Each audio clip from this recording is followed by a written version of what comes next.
Hello everyone, welcome to my channel. आज का हमारा टॉपिक जो है वो इंटरनल रिकंस्ट्रक्शन का कैपिटल रिडक्शन अकाउंट है, जिसके अंदर मैंने कुछ अच्छे एडजस्टमेंट लिए, कुछ इंपॉर्टेंट एडजस्टमेंट लिए, बहुत सारे एडजस्टमेंट रिपीटेड एडजस्टमेंट है, लेकिन बहुत ही इंपॉर्टेंट होने वाला है आज का वीडियो। अगर आपने मेरा चैनल अभी तक सब्सक्राइब नहीं किया तो please subscribe my channel and press the bell icon, जिससे आपको रेगुलर नोटिफिकेशन मिलती रहेगी। अगर आपने मेरे पिछले वीडियोस नहीं देखे तो प्लीज डिस्क्रिप्शन बॉक्स में लिंक दी हुई है, उससे आप मेरे पिछले वीडियोस देखिए। तो बढ़ते हैं हम आज के वीडियो की तरफ। अभी तक कम से कम हमने 7 से 8 प्रॉब्लम सॉल्व किए हैं, तो हमको क्लियर है कि स्टार्ट कहां से करना है प्रॉब्लम।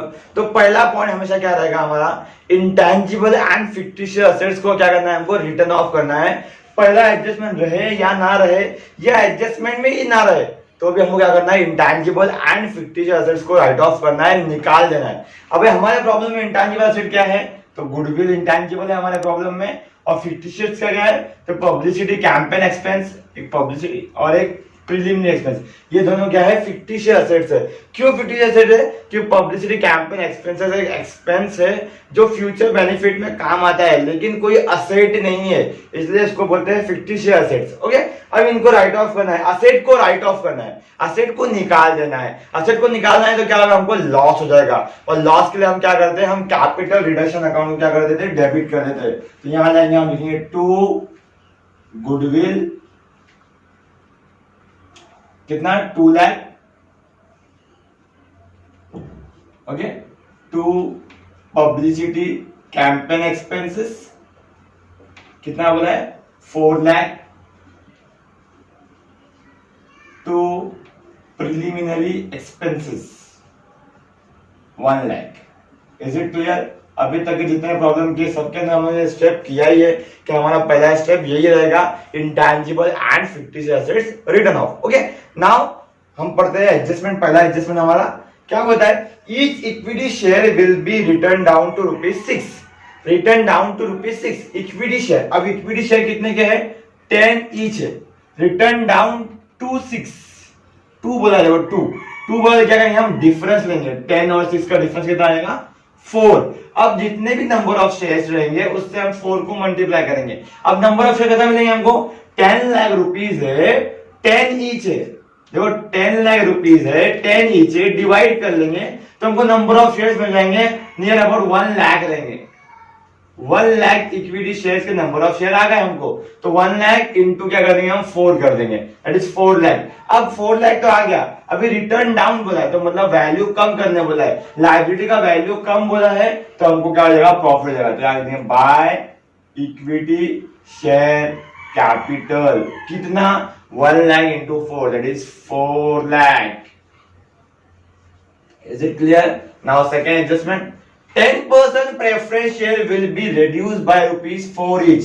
अब जो 10% preference share, 10% preference share बात है, 10 each है, इधर क्या बोला है, बाय 4। अब बाय 4 बोला है तो हमको 4 ही लेना है, देखो बाय बोला है तो जो बोला है वही लेना है, 2 बोला है तो हम डिफरेंस लेते हैं, तो बाय 4 बोला है। अभी नंबर ऑफ शेयर कितना मिल जाएंगे हमको, 5 लाख डिवाइड बाय 10 कर देंगे तो आ जाएगा 50,000। तो हमको नंबर ऑफ शेयर मिल गया 50,000, उसको इंटू करेंगे हम 4 से, अगेन लायबिलिटी कम हो गई है तो प्रॉफिट हो जाएगा, बाय 10% प्रेफरेंस शेयर कैपिटल, कितना, 2 लाख, ऐसा 50,000 into 4, 2 lakh. Okay, now third one, 10% debenture holders, ये वाले agree to waive 60% of claim. ये डिवेंचर होल्डर क्या बोल रहे हैं, हमारा 60% हम लोग माफ करने को तैयार है। 10% debenture holders agree to waive, waive मतलब माफ, अब माफ मतलब लायबिलिटी कम हो रही है, लायबिलिटी कम हो रही है, अगेन प्रॉफिट हो जा रहा है, बाय 10% डिवेंचर्स, कितना प्रॉफिट हो रहा है, 2 लाख का 60%, that is 1,20,000। Is it clear? तो नाउ फोर्थ वन, तो ये सब मैं जल्दी जल्दी क्यों कर रहा हूं, क्योंकि हमने ये सब बहुत बार कर चुके हैं। Now land and building is appreciate by 200%। Land and building को क्या हो रहा है, वो अप्रिशिएट हो गया। अब लैंड एंड बिल्डिंग कितना है, 10 लाख है, अब 10 लाख का प्राइस बढ़ गया, अप्रिशिएट हो गया, ज्यादा हो गया, असेट का वैल्यू बढ़ गया, असेट का वैल्यू बढ़ गया मतलब प्रॉफिट। यहां लिखते हैं बाय लैंड एंड बिल्डिंग। कितना बड़ा? बाय बोला है, बाय जितना बड़ा उतना दे देंगे 200%, मतलब 10 लाख का 200% इज 20 लाख, तो 20 लाख दे देंगे आप। Is it clear? ये भी हो गया हमारा adjustment. Fifth adjustment, very important adjustment, 40% of the creditors are reduced to 60% and balance 60% are reduced by 60%। Very important. इससे पहले भी मैंने दो प्रॉब्लम के अंदर ऐसा एडजस्टमेंट लिया है। वंस अगेन ये एडजस्टमेंट ले रहा हूं मैं कि जितना भी sundry creditors that is 2 lakh rupees, अब वो क्या बोल रहा है 2 लाख का 40%, 2 लाख का 40% पहले हम यहां लिख देते हैं दैट इज 80,000।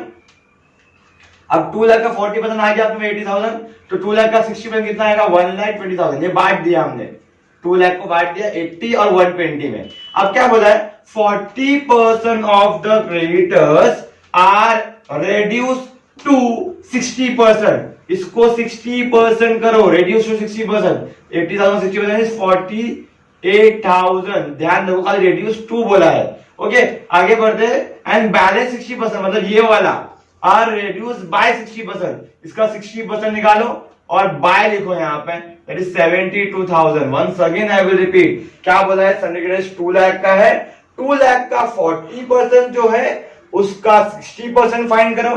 तो हमने 40 का 60 फाइंड किया और 60 का भी 60 फाइंड किया। देखो 40 का 60 और 60 का भी 60। फर्क क्या है, यहाँ पे रेड्यूस टू बोला है, यहाँ रेड्यूस बाय बोला है। जब बाय बोलेगा तो यही अमाउंट ले लेंगे हम, और टू बोलेगा तो इन दोनों का डिफरेंस लेंगे। Once again I will repeat, by बोला है तो ये अमाउंट जो आया है 60% वही ले लेंगे, लेकिन टू बोला है तो इन दोनों का डिफरेंस लेंगे, दैट इज 32,000। और ये 32,000 और ये 70,000 को ऐड कर लेंगे तो 1,04,000 जो है ये हमारा प्रॉफिट है। और यहां आएगा बाय सन्ड्री क्रेडिटर्स 1,04,000। कैसा है 1,04,000? इन दोनों का डिफरेंस 32 और ये 72। इसको पूरा क्यों ले लिया? क्योंकि बाय बोला है, इनका डिफरेंस क्यों लेके 2 बोला है। Is it clear? अगर नहीं समझ में आया तो मेरे पिछले लेक्चर्स देखो, आपको क्लियर हो जाएगा कि क्या एडजस्टमेंट है ये। Okay now next one, 30% of the stock was obsolete. Obsolete मतलब बर्बाद हो जाना, डैमेज हो जाना। डैमेज हो गया, कितना स्टॉक डैमेज हुआ 30%। अब 4 लाख का 30%, 4 लाख का 30% कितना आएगा 1,20,000। अब 1,20,000 जो है स्टॉक हो गया, वो डैमेज हो गया, उसको मार्केट में बेच दिया हमने एंड सोल्ड फॉर ₹40,000। अब जर्नल एंट्री करने बोलता सम के अंदर, तो हम क्या करते हैं सोल्ड की एंट्री मार देंगे, कैश अकाउंट डेबिट 40,000। लेकिन यहाँ पर जर्नल एंट्री नहीं बोला है, प्रिपेयर कैपिटल रिडक्शन अकाउंट। तो सोल्ड कितने में हुआ हमको उसका एंट्री पास नहीं करना है, खाली हमको क्या देखना है कि प्रॉफिट हुआ है कि लॉस हुआ है। तो देखो 1,20,000 की चीज है, उसको हमने 40,000 में बेच दिया। देखो 1,20,000 की चीज है, 40,000 में बेच दिया, तो यहाँ पर जाहिर सी बात है लॉस ही हुआ है हमको। और लॉस कितना हुआ 120 और 40 का difference, that is 80,000 is a loss. और लॉस हुआ है तो यहाँ पे लगा डेबिट में टू स्टॉक, कितना 80,000। Is it clear? ये एडजस्टमेंट भी पहले ले चुका हूं मैं।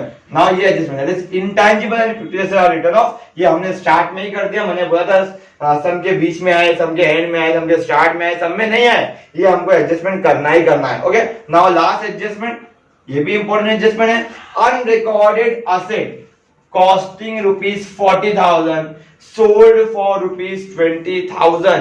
कोई असेट है जो अनरिकॉर्डेड है, अनरिकॉर्डेड मतलब हमारे बैलेंस शीट में नहीं है। याद रखना, जो असेट हमारे बैलेंस शीट में नहीं है वो असेट हमारा नहीं है। जो असेट हमारे बैलेंस शीट में नहीं है वो असेट हमारा नहीं है। अब हमारा नहीं है, ये चीज हमारी नहीं है जिसकी कीमत 40,000 थी। देखो चीज हमारी नहीं है, कीमत कितनी है 40,000। चीज हमारी नहीं है, कीमत कितनी है 40,000।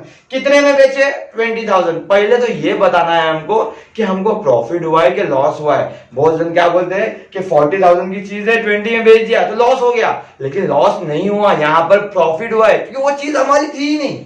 तो ये 40,000 की चीज हमारी नहीं है। फॉर एग्जाम्पल हमको गिरी मिल गई, वो है 40,000 की बट हमारी तो नहीं है। हमारी नहीं है तो हमको तो फ्री में मिली है। हमको फ्री में मिली है तो हम जितने में बेचेंगे, देखो जितने अमाउंट में बेचेंगे, जितना अमाउंट सेल का रहेगा उतना पूरा का पूरा अमाउंट हमारा प्रॉफिट रहेगा।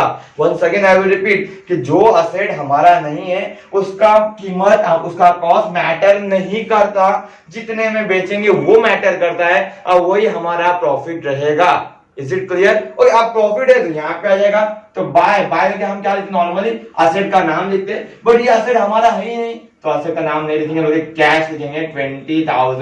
20,000 का हमको क्या आ गया, कैश आ गया। Is it clear? यहाँ पे हमारे सारे एडजस्टमेंट हो गए खत्म। क्या करेंगे, हम क्लोज कर लेंगे। जो इससे पहले लेक्चर्स के अंदर मैंने क्लोज करके बताया नहीं था, डायरेक्ट हमको बोलते हैं कि एंट्री लिख के यहाँ पर कैपिटल रिजर्व का अमाउंट आ जाएगा। ये वीडियो थोड़ा छोटा है तो इसके अंदर मैं कैपिटल रिजर्व का अमाउंट भी आपको फाइंड करके बताता हूँ। क्या करेंगे, 4 lakh plus 2 lakh 7 lakh plus 8 lakh, sorry 4 to 6 plus 1 7 7 plus 27 27 और 128 28 लाख 20 20 44,000। आपके पास कैलसी रहेगा तो कैलसी पे कर सकते हैं आप। 28 लाख 44,000। अब 28 लाख 44,000 से इतना माइनस कर लेंगे हम, 0 0 0 0 0 0 0 0 4, फिर उसके बाद 0 0 0 8 8 और 6 14 1 1 plus 2 3 3 plus 4 7 7 plus 1 8 8 0 2, that is 20,64,000। Is it clear? यहाँ पे हमारा कैपिटल रिजर्व का एंट्री भी हो गया। इसके बाद भी मैं इंटरनल रिकन्स्ट्रक्शन का एक लेक्चर लूंगा जिसके अंदर मैं शेयर सरेंडर और दूसरे जो 2-3 एडजस्टमेंट बचे हैं वो कवर करूंगा। और बैलेंस शीट जो है हम फिलहाल नहीं सीखेंगे। मैं 10 लेक्चर के बाद इंटरनल रिकन्स्ट्रक्शन स्टॉप कर दूंगा, क्योंकि बैलेंस शीट सीखने के लिए हमको चैप्टर फाइनल अकाउंट आना चाहिए। तो जब हम चैप्टर फाइनल अकाउंट सीखेंगे उसके बाद इसका बैलेंस शीट के भी हम लोग लेक्चर्स ले लेंगे। तो इसके बाद एक और लेक्चर होगा इंटरनल रिकन्स्ट्रक्शन का, उसके बाद मैं नया चैप्टर स्टार्ट करूंगा। तब तक के लिए थैंक यू सो मच।